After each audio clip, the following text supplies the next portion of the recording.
Replacing the battery in your intelligent key can be simple if you follow this procedure. First, see the owner's manual for the recommended battery before replacing.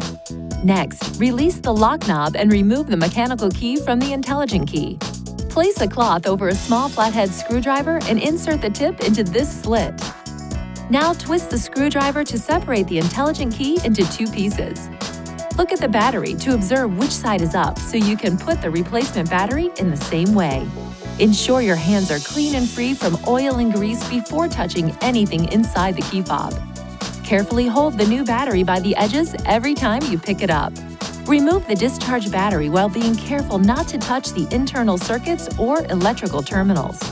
Gently place the new battery into the intelligent key with the negative side oriented in the same direction you noted during removal.